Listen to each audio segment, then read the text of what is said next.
وآله وبارك وسلم. سبحانك لا علم لنا إلا ما علمتنا إنك أنت العليم الحكيم. أشهد أن لا إله إلا أنت أستغفرك وأتوب إليك. أستغفر الله الذي لا إله إلا هو الحي القيوم. رب زدني علما. رب اشرح لي صدري ويسر لي أمري واحلل عقدة من لساني يفقهوا قولي. اللهم صل على سيدنا محمد النبي الأمي وآله وبارك وسلم. بخاری شریف کی دوسری حدیث ہے جس کے پہلے راوی عبداللہ بن یوسف ہے. حدیث کا حاصل یہ ہے کہ حارث بن حشام رضی اللہ عنہ نے رسول اللہ صلی اللہ علیہ وسلم سے سوال کیا. عرض کیا یا رسول اللہ آپ پر جو وحی آتی ہے کیسے آتی ہے؟ وحی کی کیا کیفیت ہوتی ہے؟ فرماتے ہیں حضور پاک صلی اللہ علیہ وسلم احیان کبھی تو آتی ہے میرے پاس وحی گھنٹی کی آواز ہوتی ہے اور وہ مجھ پر بڑی سخت ہوتی ہے، پھر آپ وہی پوری ہو جاتی ہے. وقت بعید عنہ اور میں اس کو محفوظ کر چکا ہوتا ہوں. پوری وحی کی کلمات پورے ہونے کے بعد حضور کو وہ یاد ہو جاتی ہے.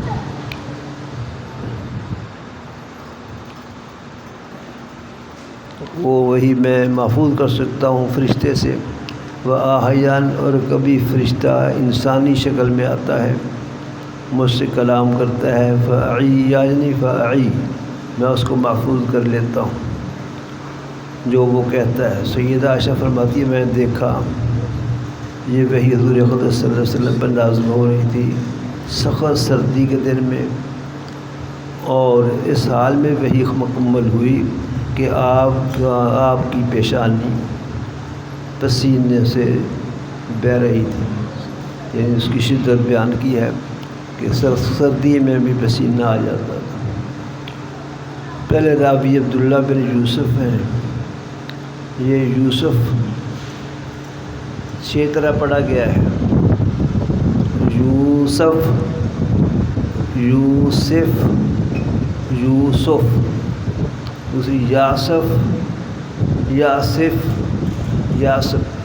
یعنی یا کے بعد واو ہے کہ حمزہ، اور واو ہو کر پھر سین پر زبر ہے، زیر ہے، پیش ہے، اور حمزہ ہو کر زبر ہے، زیر ہے، پیش ہے. اس لیے یوسف پڑھنے میں 6 روایتیں ہیں. یوسف، یوسف، یوسف، یاسف، یاسف، یاسف. قرآن پاک میں یوسف آیا ہے. یوسف و اعرض عن ھذا سورہ یوسف میں یوسف کا ذکر ہے، اور وہاں یوسف واو کے ساتھ ہے اور سین کے پیش کے ساتھ. 6 روایتیں ہیں. بہرحال معنی اس کا کیا ہے؟ اس میں 2 قول ہیں. آصفہ یاسف کا معنی آتا ہے غمگین ہونا، چونکہ یوسف علیہ السلام کو بہت غم پیش آیا، باغیوں کی بے وفائی اور ظلم، مصر کے بادشاہوں کا بھی ظلم، جیل میں ڈال دیا بلا کسی گناہ کی جرم کے. تو یہ مظالم سے ہے غم آئے، بہت غمگین رہے، تو اس لیے نام یوسف رکھا گیا. ایک قول یہ ہے. دوسرا قول یہ ہے کہ نہیں، عربی کا لفظ ہی نہیں ہے، یہ عبرانی زبان کا لفظ ہے. اس کا معنی ہے خوبصورت. تو کہ یوسف علیہ السلام بہت خوبصورت تھے، اس لیے نام یوسف رکھا گیا. خوبصورتی کا عالم یہ ہے کہ حدیث میں آتا ہے کہ آدھا حسن یوسف علیہ السلام کو ملا ہے، آدھا باقی مخلوق کو ملا ہے. ساری مخلوق کا وہ حسن جمع کیا جائے تو یوسف علیہ السلام کے حسن کے برابر ہوگا. تو وہ بہت حسین و جمیل تھے، اس لیے رکھا گیا نام. یہ قول زیادہ راجح ہے. اس کی وجہ یہ ہے کہ غم جب نام تو رکھا جاتا ہے پیدائش کے وقت، جب بچہ پیدا ہوتا ہے اسی وقت نام رکھتے ہیں۔ غموں کے قصے تو بعد کے ہیں، غموں کے قصے، مسائل، پریشانیاں وہ تو بعد میں پیش آئی ہیں، اس لیے یہ معنی بعید ہے۔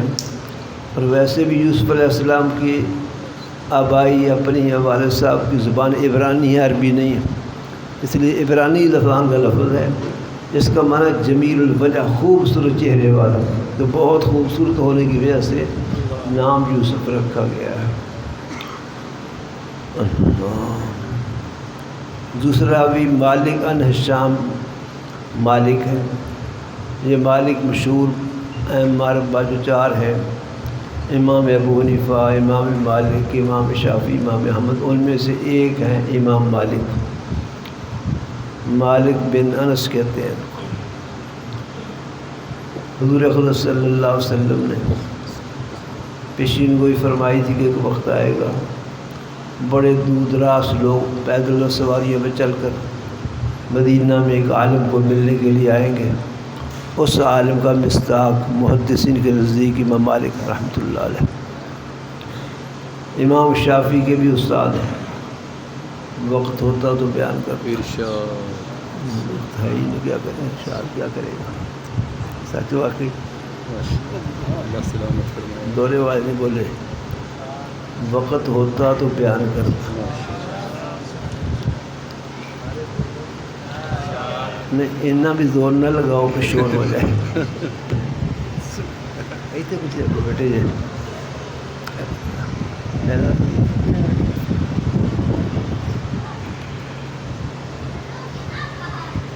شافعی رحمۃ اللہ نے 2 مرتبہ امام مالک کی شاگردی اختیار کی۔ پہلی مرتبہ گئے، امام شافعی خود مکی ہیں، مکہ کے رہنے والے ہیں اور قریشی سید ہیں، پڑھنے کے لیے گئے، پڑھا، امام مالک سے استفادہ کیا۔ امام مالک پر بہت تنگ دستی کا دور تھا، بہت غربت کا دور تھا۔ امام مالک کی تقویٰ، تقدس، حدیث سے محبت دیکھ کر امام شافعی بہت متاثر ہوئے۔ کچھ عرصہ پڑھنے کے بعد امام شافعی عراق میں چلے گئے، جہاں امام ابو حنیفہ کے 2 شاگرد امام ابو یوسف اور امام محمد بن حسن تھے، ان کی شاگردی اختیار کی۔ وہاں سے کچھ عرصہ پڑھنے کے بعد امام شافعی مکہ شریف واپس آ رہے تھے، راستے میں قافلہ سے ملاقات ہو گئی جو مدینہ سے آ رہا تھا۔ وہ قافلے والے کھانا کھانے کے لیے اپنے سواریوں کھڑا کر کے اترے تھے اور کھانا کھا رہے تھے۔ امام شافعی سے ملاقات ہوئی، تعارف تو تھا نہیں، ویسے امام شافعی کو دعوت دیا اور کھانا کھاؤ۔ امام شافعی فوراً کھانے پہ بیٹھ گئے۔ ہم تو کچھ دیر ادھر ادھر کیا کرتے، نہیں کھانا، نہیں کھانا، پھر کہنے پر کھا بھی لیتے ہیں۔ وہاں ایسے نہیں تھا، امام شافعی نے فوراً دعوت قبول کی اور کھانے میں ساتھ بیٹھ گئے۔ انہوں نے کہا کہ آپ قریشی معلوم ہوتے ہیں۔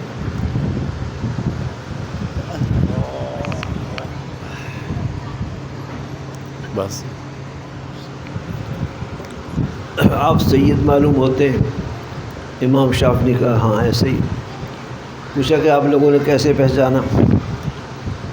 قافلے والوں نے کہا کہ جو سادات لوگ، قریشی لوگ ہیں، حضور علیہ السلام کے خاندان کے لوگ، وہ کھلاتے بھی بلا تکلف ہیں، کھاتے بھی بلا تکلف نہیں ہے۔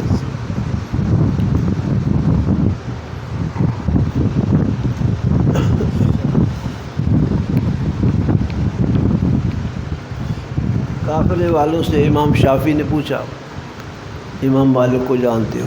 وہ کہنے لگے امام مالک کو کون نہیں جانتا، خوب جانتے ہیں۔ کہا کیا حال ہے ان کا؟ ان کا اجمالی بتائیں کہ تفصیلی؟ کہا اجمالی بتاؤ۔ کہا پہلے بہت غربت تھی، آج کل دولت کی ریل پیل ہے، بہت بڑے دولت مند بن گئے۔ امام شافعی کو خیال پیدا ہوا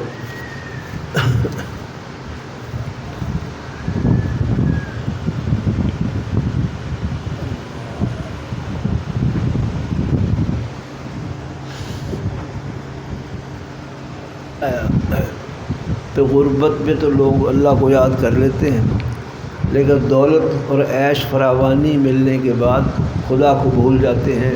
میں دیکھنا چاہتا ہوں امام مالک کا دولت و فراوانی کے ذریعے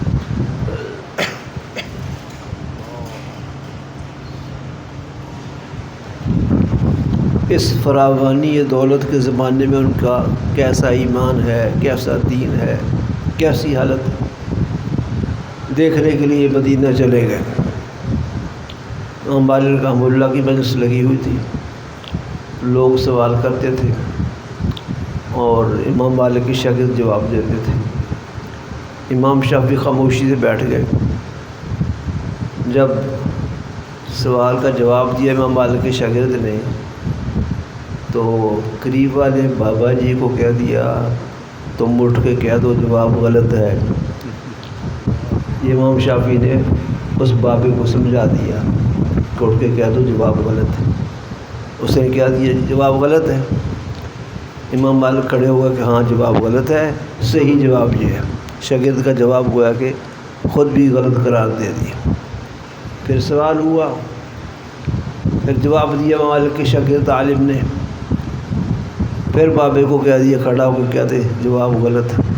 وہ پھر کہتے جواب 2-4 دفعہ ایسا ہوا امام مالک نے بابا کبھی بولنا نہیں، آج چپ نہیں ہوتا، کوئی بات ہے اس کے پیچھے، کبھی پہلے سے سمجھ نہیں کہتے جواب غلط ہے، آج جواب غلط کہے جا رہا ہے، کوئی بات ہے۔ پوچھ لیا کیا بات ہے، تجھے کوئی اور سکھاتا ہے، بتاؤ کون؟ کہ یہ نوجوان سکھاتا ہے۔ امام شافعی شرح کی، چونکہ مخلص لوگ تھے، اللہ والے تھے، اس لیے کسی بات پر محسوس نہیں کیا کہ ہمارے جواب کو غلط کیوں کہہ رہے ہیں، بات مانتے واقعی جواب غلط ہے، صحیح جواب ہے۔ امام شافعی کو آگے بلا لیا، پہچانا نہیں ہے وہ میرا شاگرد ہے۔ امام شافعی آگے چلے، پھر کہا اور سوالات کرو۔ لوگوں نے سوالات کیے، امام شافعی سے کہا تم جواب دو۔ امام شافعی نے فر ہر سوال کا صحیح جواب دیا۔ امام مالک حیران ہوئے کہ اتنا بڑا عالم ہے نوجوان، یہ نہیں پہچانا کہ میرا شاگرد ہے۔ پوچھا بھی تو جوابات کہاں سے دیتا ہے، یہ لوگ کہاں سے حاصل کیا ہے؟ انہوں نے کہا جی امام ابو یوسف، امام محمد ابو حنیفہ کے 2 شاگرد عراق میں، وہاں سے آیا ہوں، ان سے پڑھ کے آیا ہوں۔ امام مالک پہلے بھی متاثر تھے امام ابو حنیفہ سے، امام ابو یوسف سے، امام محمد سے بہت متاثر ہوئے۔ خیر پھر تعارف بھی کرا دیا کہ میں آپ کا وہی شاگرد فلاں سن میں آپ سے پڑھتا رہا۔ امام مالک بہت خوش ہوئے، فرمایا میری بات ٹھہر گئے اور پڑھنا شروع کر دی۔ یہ جو ہوتا ہے امام مالک ہے، امام مالک کی کتاب امام شافعی نے خود امام مالک سے پڑھی ہے رحمۃ اللہ علیہ، اور موطا امام محمد جو ہے یہ امام شافعی نے خود حضرت امام محمد سے وہاں پڑھی ہے عراق میں۔ خیر وہاں ٹھہر گئے، علم حاصل کرتے رہے۔ جب وہاں سے فراغت ہوئی امام مالک کے پاس سے واپسی کا ارادہ ہوا، امام مالک نے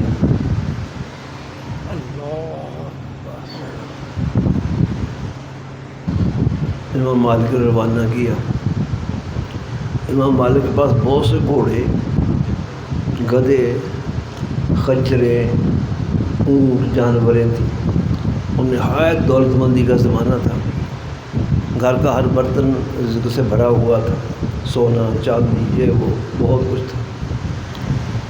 اللہ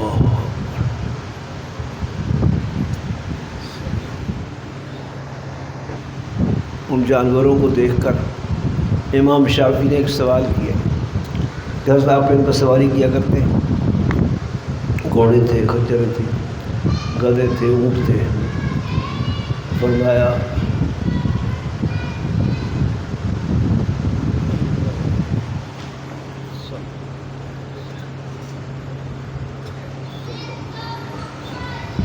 تم نے کیسا سوال کیا؟ وہاں جہاں حضور اقدس صلی اللہ علیہ وسلم کے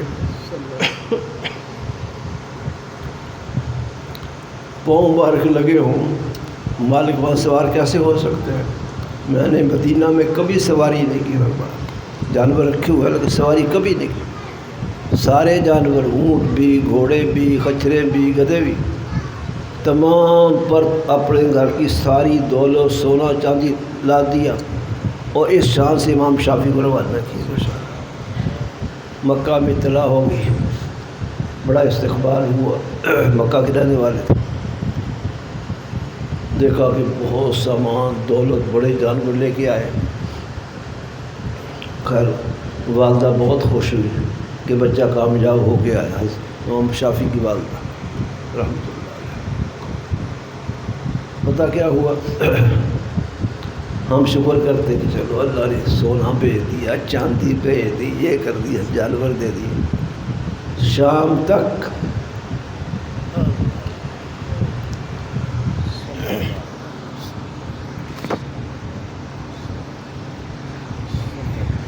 امام شافعی رحمۃ اللہ کی والدہ نے شام تک سارے جانور، ساری دولتیں، سونا چاندی، سب کچھ اللہ کے راستے میں خیرات کر دیا، شکرانے کے طور پر۔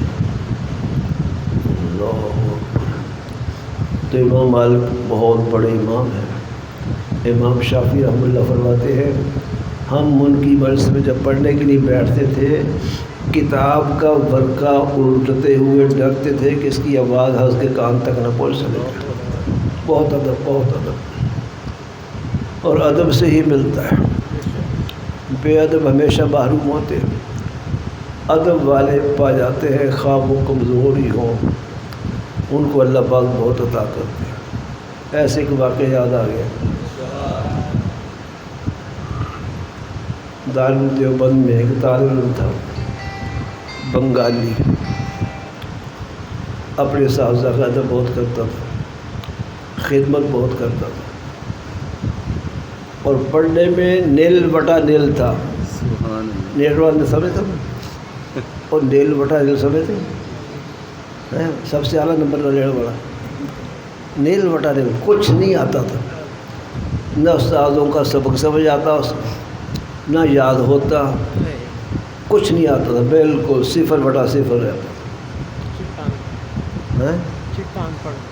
چٹا ان پڑھ رہتا تھا۔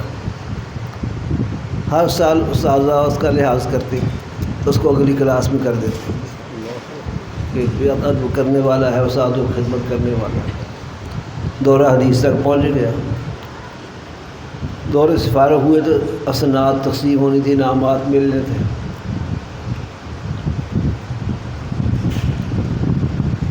سارے طلباء دورے والے اچھے اچھے کپڑے پہن کے آگے آگے ہو کے بیٹھے، جیسے آپ بیٹھے ہیں ماشاءاللہ، بڑی خوشیوں کے ساتھ کہ انعام ملنے ہیں، اور دارالعلوم دیوبند کی سند ملنی ہے۔ وہ بیچارہ بڑی ایک طرف بیٹھا ہوا،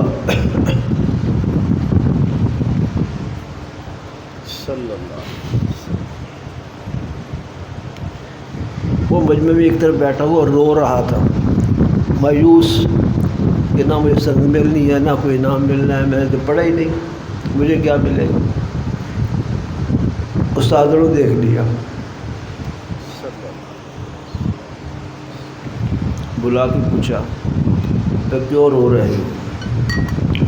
کہنے لگا جی میں بظاہر دیوبند سے فارغ ہو گیا ہوں، فاضل بن گیا ہوں، لیکن مجھ کچھ نہیں آتا جاتا، میں گھر جاؤں گا، میرا بڑا استقبال ہوگا، ہمارے جیسے رواج ہے، جو عالم بن کے آتا اس کا استقبال، دیہات سے نکل کے اکٹھے ہو کر لوگ استقبال کرتے ہیں۔ اس موقع پر پڑھ کے آنے والے کے والد صاحب کہا کرتے میں بیان کروں کہ عالم بن گیا ہے، تو مجھے تو کچھ آتا ہے، میں ایک لفظ بھی نہیں کہہ سکتا، میں کیا بیان کروں۔ اساتذہ بھی اللہ والے تھے،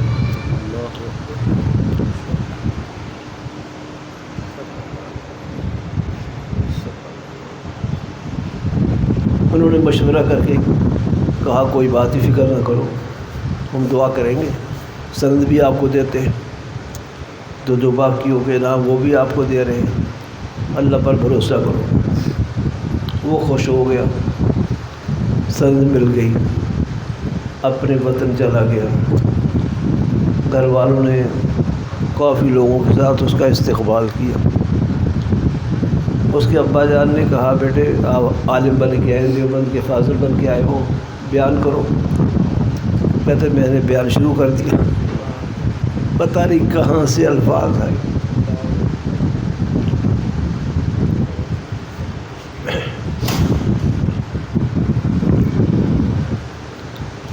کیا کیا مضامین اللہ پاک نے میرے دل میں ڈالے، اور بہترین انداز سے میں نے ان کو بیان کر لیا۔ سب لوگ بہت خوش ہوئے، والد صاحب بہت خوش ہوئے، اشش کر رہے ہیں۔ گھر آ گئے، آ کے مدرسہ کھول لیا، اور چھوٹا سا مدرسہ، دارالعلوم نہیں، چھوٹا سا مدرسہ کھول لیا۔ ناظری والے بچے، حفظ والے بچے، ان کو پڑھانا شروع کر دیا۔ آہستہ اس کو بڑھانا شروع کر دیا، پہلی کلاس، دوسری، تیسری، چوتھی، پانچویں، جب آپ کی اولیٰ ثانیہ وغیرہ ہوتی وہ کلاس، حتیٰ کہ دورہ حدیث تک پہنچ گیا۔ اور ہر سال خود پڑھاتا رہا، ہر سال کی کتابیں پڑھائی ماشاءاللہ، اور استاد بھی رکھ لیے۔ وہ کہتے میں ایک دن بخاری پڑھا رہا تھا، بخاری کا سب طلباء کو پڑھا رہا تھا۔ ایک میری عمر کا آدمی میرے ساتھ آ کے بیٹھ گیا۔